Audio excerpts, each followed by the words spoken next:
I struggle with color, and I'm probably not the only one. It's a very hard topic to learn, so I will try to explain the method that finally worked for me and become like the key for my art to go from something like this to something like this. Let's start from the beginning. When you open your drawing software and you look at the color wheel, you see those three scales. If you use Clip Studio Paint, just click Ctrl U and you will see it. Color is based on three scales: hue, saturation, and value. Two of them are pretty easy, so let's go over them quickly. Hue is the color you use, value how light or dark the color is. But what we need to focus on is actually saturation, how intense the color you use is. The thing is, you can use contrast when you talk about value. That's how you build the deepness on the painting. Rule is pretty simple. Things at the front have more contrast between each other than the things at the back of the painting. But when we talk about saturation, contrast cannot be that wide. Let me give you an example of a few works that I love. Take a look at the saturation scale. Usually, the saturation of most things is similar. Maybe one thing stands out a little bit more, but it's a small part of the whole piece. That's when I understood that the key for a better coloring in my art is paying attention to the saturation. Let's look at the art of these two amazing artists, Mika Picasso and Vlog. I hope that this is how you read his name. They use very different saturations. Mika's art is known for the intense colors, when Vlog uses less saturated colors. Of course, saturation is not the only thing that you have to pay attention to. There is a lot of other things that make the good painting.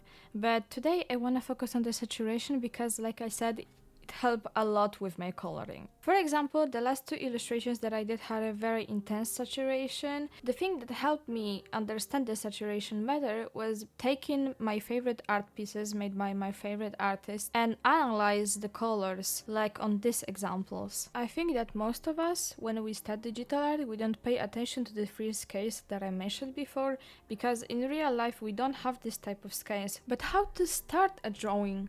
To make sure the saturation looks okay, you need to make sure the flat colors look good in the first place. Let me show you.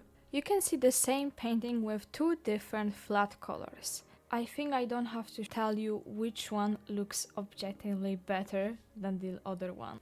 Now I will quickly show you how it looks like as a rendered drawing. You can see that just this a lot more saturated red color on the hair just looks odd in the entire drawing.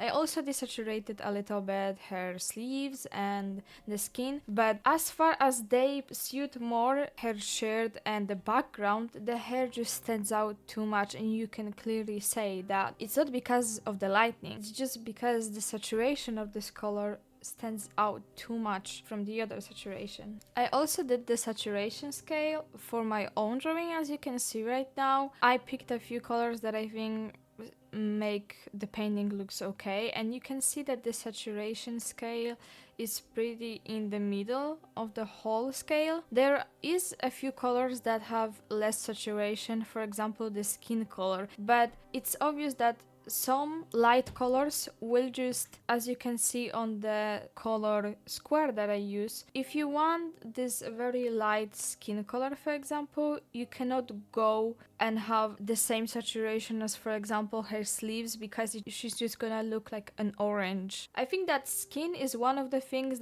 that actually doesn't fit the rule of the similar saturation, because no matter on who's painting you will look, the skin always has lower saturation. I even marked it on one of the Mika Picasso's art that her saturation is usually on this side, but in terms of her skin, light colors, I even wrote that. You can see that the saturation is less lower, but since they are very bright colors, it still fits the colors that are just more saturated. Of course, the rule of less saturated skin color applies only for people who have light skin, because if you have a dark skin tone or you draw the character with a dark skin tone, then it depends on the tone of your skin, if this is cooler or warmer color, and of course the darker colors are more saturated than the light colors.